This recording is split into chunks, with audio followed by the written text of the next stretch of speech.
विपक्ष वाले आरोप लगा रहे हैं, कह रहे हैं बेरोजगारी और महंगाई बहुत बड़ा मुद्दा है जो बीजेपी को दिख ही नहीं रहा है। विपक्ष का काम तो आरोप लगाना ही वैसे है। बेरोजगारी तो है ही है। हमारे जो राहुल गांधी हैं वो बेरोजगार हैं इस वक्त, तो इसलिए वो मुद्दा तो उठाएंगे ही उठाएंगे।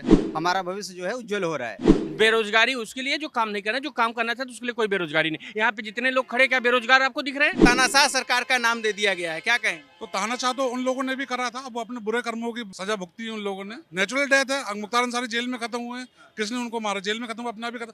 अब उनकी उम्र भी तो हो गई, कितने साल तक जिएंगे वो भी। अगर मान लीजिए रोड एक्सीडेंट हो रहा है और उसमें कोई अगर डेथ हो रहा है तो क्या उसमें तानाशाही है? उसमें भी उनका हाथ है? नहीं ना। सरकार उसी की आएगी, बट सीटें उतनी नहीं आएंगी जितना प्राइम मिनिस्टर कह रहे हैं। अपनी जो पुरानी सरकार है उसने इंफ्रास्ट्रक्चर पे बहुत अच्छा काम करा हुआ। क्या लग रहा है इस बार, क्या माहौल?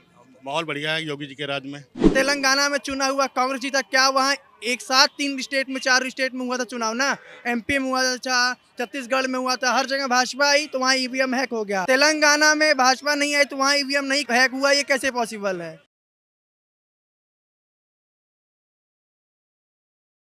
नमस्कार, ओ न्यूज हिंदी देख रहे हैं आप। मैं हूं आपके साथ अभिषेक कुमार। देश में 2 चरण का मतदान जो है अब खत्म हो चुका है, लेकिन उसके बाद अब तीसरे चरण की मतदान की बारी है।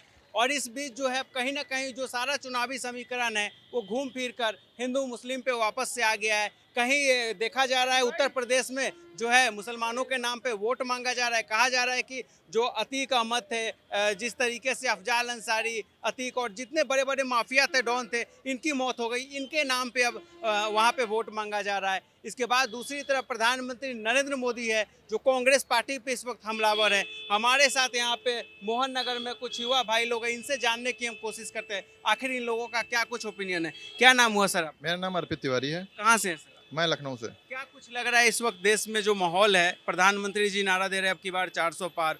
दूसरी तरफ उत्तर प्रदेश में बहुत सारे जो संगठन है, देखा जा रहा है ये उनकी तरफ से कहा जा रहा है कि अतीक जो मर गया, अफजाल अंसारी, मुख्तार मर गया, इन लोगों के नाम पर अब वोट मांगा जा रहा है। कैसे देखते हैं? ऐसा नहीं है, जो देखा जा रहा है कि काम अच्छा किया हुआ है पुरानी जो सरकार थी, तो मुझे उम्मीद है सरकार उसी की आएगी, बट सीटें उतनी नहीं आएंगी जितना प्राइम मिनिस्टर कह रहे हैं। सरकार बीजेपी की यूपी में देश में आ रही है। जी बिल्कुल।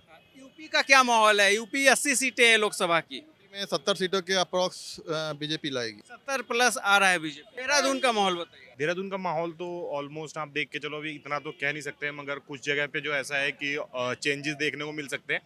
50-50 है, नेक टू नेक। बाकी अपनी जो पुरानी सरकार है उसने इंफ्रास्ट्रक्चर पे बहुत अच्छा काम करा हुआ, मगर ये है कि थोड़ा सा जातिवाद ज़्यादा बढ़ाया गया, तो वो मुद्दा बहुत ज़्यादा है इस बार। जातिवाद बढ़ाया गया, बस उसके पास में ही हल्द्वानी में हिंसा भी कुछ टाइम पहले हुआ था। क्या लग रहा है उसके बाद वहाँ कुछ माहौल बदला है? नहीं, वोटर बैंक तो चेंज नहीं होगा, क्योंकि देखो कुछ दिक्कतें थी जो ठीक करी गई, मगर क्या है कि सीधे अगर एक जगह को टारगेट करके काम करा जाए तो वो चीज़ गलत होती है। और ये है कि यहाँ पे खाली बस एक मुद्दा जो मेन है वो जातिवाद का ही रहा, जो इस सरकार में बढ़ाया गया। क्या लग रहा है इस बार, क्या माहौल?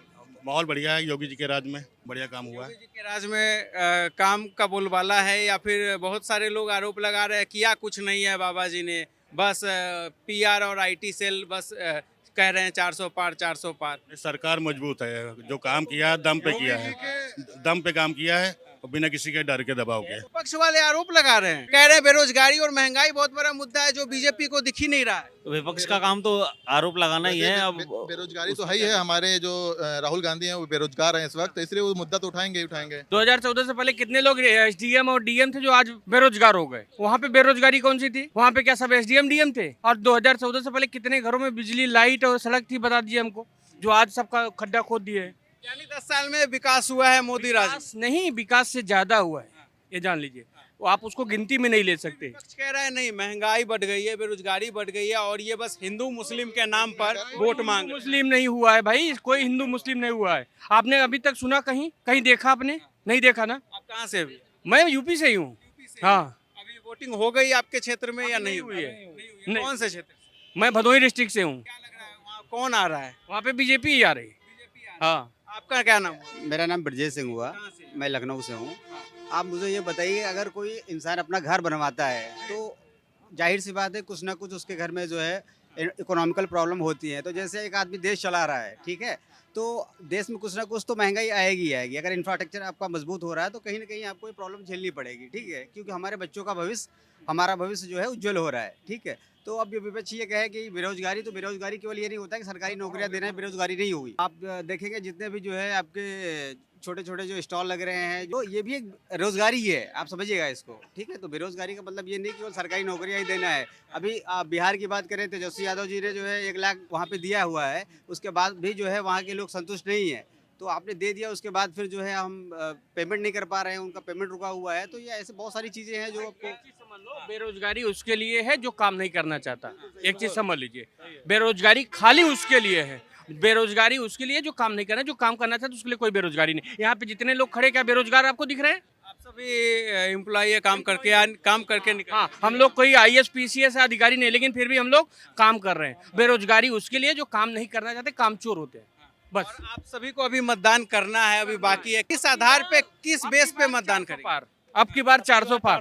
विकास के नाम पे वोटिंग होगी। विकास के ही नाम पे वोटिंग हो रहा है, विकास के नाम पे ही वोटिंग हो रहा अपना है। देश बदल रहा है, देश बदल रहा है अपना। देखिए अमेठी रायबरेली में जो है कांग्रेस उम्मीदवार क्यों नहीं उतार पा रही है? अमेठी में अभी राहुल जी का नाम आया हुआ है कि वो रिटर्न कर रहे हैं वहाँ पे, लेकिन मैं आपको बता दूं वहाँ पे वो उनको मतलब जमानत जब्त हो जाएगी। और अभी कांग्रेस के पास कोई प्रत्याशी नहीं है। सोनिया जी तो वहाँ से वॉकआउट कर चुकी है, वहाँ पे कोई प्रत्याशी नहीं उनके पास कि अभी नामांकन कर दे वहाँ पे, ठीक है। देश की सबसे पुरानी पार्टी कांग्रेस, आज प्रत्याशियों की कमी हो गई है। जो प्रत्याशी थे सूरत के बाद इंदौर में, अब वो प्रत्याशी पाला बदल ले रहे हैं। तो प्रत्याशी तो सारे उनके जेल में पड़े हुए हैं ना, कुछ काम करा हुआ सब जेल में पड़े हुए हैं। और बीजेपी की सरकार में आप देखो विकास का जो हुआ है, आज आप बरेली जाओगे ना यहाँ से, तो आप 4 घंटे में बरेली पहुंच जाओगे। पहले आपको 8-8, 9-9 घंटे लग जाते थे। और आज के टाइम पे 2-2 बजे तक लेडीजें घर से बाहर निकल के अपने घर आ रही है। किसी तरीके की कोई चेन स्नैचिंग नहीं हो रही, किसी तरीके की कोई गुंडागर्दी नहीं हो रही। तो यहाँ पे बहुत काम हुआ, सब खुशहाल घूम रहे हैं अपने यहाँ पे, किसी तरीके की कोई तकलीफ नहीं है किसी को यहाँ के। और रही बात महंगाई की, महंगाई तो हर साल बढ़ती है और बढ़ती रहेगी, ये आने वाले टाइम पे भी बढ़ती रहेगी। दूसरी तरफ विपक्ष जो है और बहुत सारे लोग कह रहे हैं मुख्तार को मार दिया गया, अतीक को मार दिया गया। इस आधार पे जो है आप बीजेपी के खिलाफ वोट करिए। तानाशाही चला रही है ये लोग, तानाशाह सरकार का नाम दे दिया गया है, क्या कहें? तो तानाशाह तो उन लोगों ने भी करा था, अब वो अपने बुरे कर्मों की सजा भुगती है उन लोगों ने। नेचुरल डेथ है, अब मुख्तार अंसारी जेल में खत्म हुए, किसने उनको मारा? जेल में खत्म हुआ, अपना भी खत्म। अब उनकी उम्र भी तो हो गई, कितने साल तक जिएंगे वो भी? आजकल टाइम पे 60 साल बहुत है। तानाशाह का आरोप लगाएंगे। नहीं, देखिए तानाशाह का मतलब क्या हुआ है, उनके पास बोलने के लिए और कुछ है नहीं, ठीक है। तो तानाशाह मतलब वो क्या है कि कोई मर रहा है, जेल में मर रहा है, वो मुख्तार अंसारी थे, वो कोई वैसा आम आदमी तो था नहीं, उसके ऊपर कितने केस लगे हुए थे, ठीक है। तो अब वो विपक्ष जो बता रहा है, वो हिंदू मुस्लिम का जो तुष्टिकरण कर रहे हैं, वो विपक्ष पार्टियां कर रही हैं, ना कि बीजेपी कर रही है। और अगर बीजेपी भी ये सोचती है कि हिंदू मुस्लिम पे वोट मिल जाएगा तो ये गलत है। अगर वो काम करना बंद करेगी उसको भी हराएंगे हम ही लोग। यानी जो है अगर कोई आरोपी जो आरोप दर्ज था, अगर उसकी मौत हो जाती है, पुलिस बताती है नेचुरल मौत है, सरकार बता रही है, बट उसके मौत पे इस तरीके से वोट लेना और जो जिस तरीके से बाहर बहुत सारी लंबी लंबी भीड़ देखी गई उनके कब्रगाह पे, क्या लग रहा है? भाई देखो, सिंपैथी हमको नहीं मालूम क्या है, क्या हुआ, लेकिन आप एक चीज़ बताइए, अगर जिसका उम्र हो जाता है उसको मरना चाहिए या नहीं मरना चाहिए? अगर मान लीजिए रोड एक्सीडेंट हो रहा है और उसमें कोई अगर डेथ हो रहा है, तो क्या उसमें तानाशाही है? उसमें भी उनका हाथ है? नहीं ना। अगर जिसका एज हो गया, भाई डिसीज हुआ है, ऐसा थोड़ी ना कि उसने उनको कोई गोली मारा है कुछ, वो तो अपने नेचुरल डेथ हुआ है उनका। तो नेचुरल डेथ में तो कोई भी मर सकता है यार, हम भी है, XYZ कोई भी है, सड़क पे चल रहा आदमी, दुर्घटना हो गया, खत्म हो गया, तो उसमें कौन से मतलब इतना हाइपर तो होना नहीं चाहिए क्या किसी को भी कि मुद्दा बनाना ही नहीं चाहिए? नेचुरल डेथ में तो कोई मुद्दा है ही नहीं। देश में सभी विपक्षी पार्टियों का गठबंधन हो गया है और सभी एक सुर में कह रहे हैं मिलकर हम लोग मोदी जी को हराएंगे। भाई क्यों हो रहे हैं, उसका पीछे रीजन क्या है?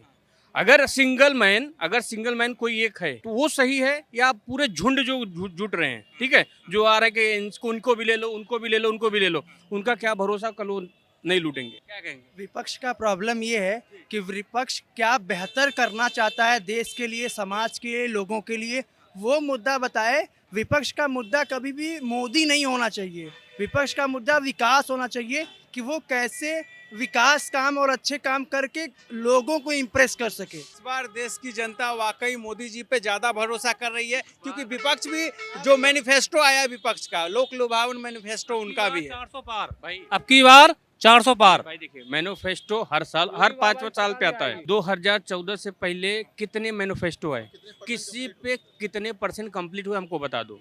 नहीं हुआ। मैनिफेस्टो वही कंप्लीट होता है जो सरकार काम करती है। 2014 के बाद से जो सरकार ने काम किया है, चाहे वो सड़क में हो, चाहे बिजली में हो, चाहे पानी में हो, चाहे आवास में हो, ठीक है, उसमें सारे चीज़ में काम। मैनिफेस्टो छपाने के लिए तो हम भी अगर कहीं चुनाव लड़े तो हम भी छपवा के दे दे, लेकिन उस पर एग्जीक्यूट कितना हो रहा है वो मैटर करता है। मैनिफेस्टो में जो कहा वो किया है। 65% कंप्लीट किया, बाकी पिछले सरकार देखेंगे तो कोई भी 40% के ऊपर आज तक नहीं कर पाया है। तो ये चीज़ बेटर है कि कोई कंपेयर करेंगे 3-4 पार्टियों में तो उसमें से ये बेटर है, इसलिए हम लोग चूज कर रहे हैं। इसलिए नहीं कर रहे हैं कि मोदी हैं तो मतलब हाँ मोदी का नाम है, काम किया है, इसलिए उनको ला रहे हैं। देखिए कोई भी प्रोजेक्ट अगर अभी आप देखो बीजेपी की गवर्नमेंट में जो कोई भी प्रोडक्ट अगर 5 साल का अगर दिया गया है उसको तो 5 साल के अंदर तैयार होता है। अभी आप इससे 10 साल पहले जाइएगा तो आप वो मतलब मैनिफेस्टो में रहता था लेकिन वो 10 साल तक कंप्लीट नहीं होता था।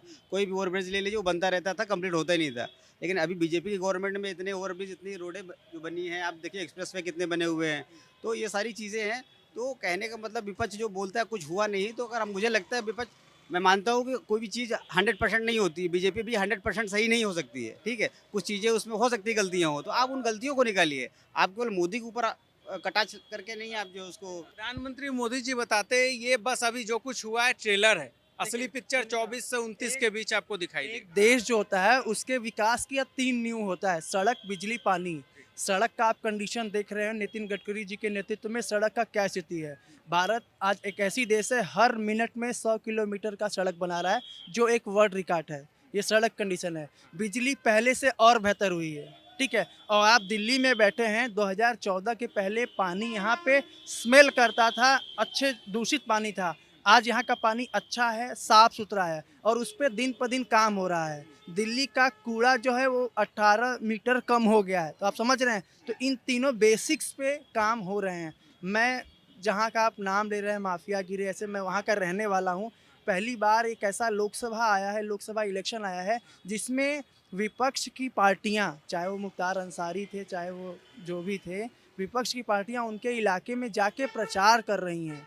ये भी एक बहुत बड़ा परिवर्तन का नियम है। भय मुक्त है, लोग भय मुक्त हैं और विपक्ष का जो राजनीतिक पर्सन है वो भी भय मुक्त है। यानी यूपी में जो सुरक्षा और कानून व्यवस्था का जो समस्या था योगी जी ने दूर कर दिया है उसे। 100% दूर कर दिया। अब अभी उत्तर प्रदेश भय मुक्त हो गया है। यूपी में पहले ऐसा कंडीशन था, मैं नहीं बोल रहा हूँ, ये सारे रिकॉर्ड आप अगर आप चेक कर सकते हैं तो पहले जो ट्रक वाले होते थे, बस वाले, सारे जो पहले गाड़ी हैवी ड्राइवर होते थे वो बोलते थे जहाँ से लाइट ना दिखे, जहाँ से खड्डे चालू हो जाए मतलब समझ लो यूपी आ गया। समझ रहे हो, ये बात होती थी यूपी के लिए कि जहाँ से अंधेरा दिखे और जहाँ से खड्डा चालू हो जाए वहीं ट्रक रोक के, वहीं पे अपना रोक के वहीं पे रुक जाओ, नहीं तो छिनैती होती है, सारी चीज़ होती है। लेकिन आज लोग 12 बजे 2 बजे रात भी चल रहे हैं और ड्राइवर अपने आप सुकून से है और कोई एक भी शिकायत नहीं आता, तो इसलिए भय मुक्त हुआ है।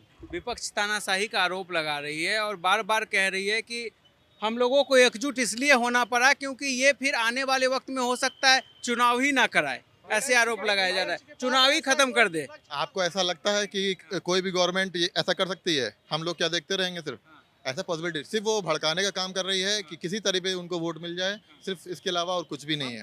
भाजपा की बैलेट पेपर से जो चुनाव कराने की मांग हो रही थी, सुप्रीम कोर्ट ने भी खारिज कर दिया है। क्या लग रहा है वो मांग जायज है? ईवीएम में छेड़छाड़ होती है क्या? में छेड़छाड़ होती तो कांग्रेस के टाइम में कांग्रेस क्यों नहीं जीती? और 70 साल से अगर वो राज कर रही थी तो उससे ज़्यादा पावर क्या बीजेपी के पास आ गई है कि वो 15 साल के अंदर वो इतनी एबिलिटी हो गई कि वो हैक कर लिया और 70 साल में वो नहीं कर पाए? मुझे बताइए कि ईवीएम लाने वाली तो कांग्रेस ही थी ना, ऐसा तो नहीं है बीजेपी के टाइम पे आया, इससे पहले भी आया था जब कांग्रेस थी।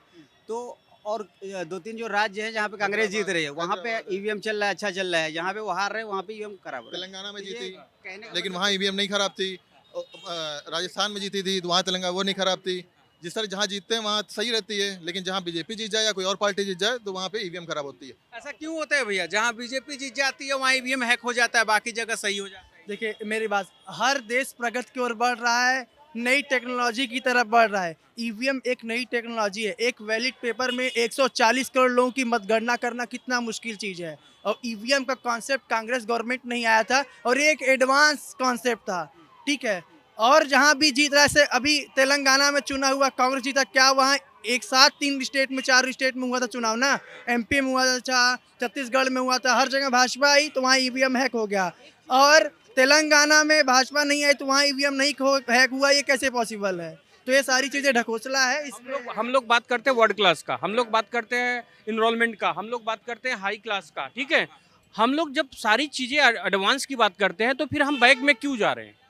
रीजन बताइए इसका। अगर हमको बैलेट पेपर ही कराना है तो फिर व्हाट्सअप, फेसबुक ये सब क्यों? सब बंद कर दो। आप एक फिर से खत लिखा जाता था पोस्ट कार्ड, तो उसको फिर से तैयार करो, फिर वो चालू कर दो, हम भी बैलेट पेपर पे देना स्टार्ट कर देंगे। भाई हम वर्ल्ड क्लास फैसिलिटी चाह रहे हैं और हम पीछे वाला बात कर रहे हैं।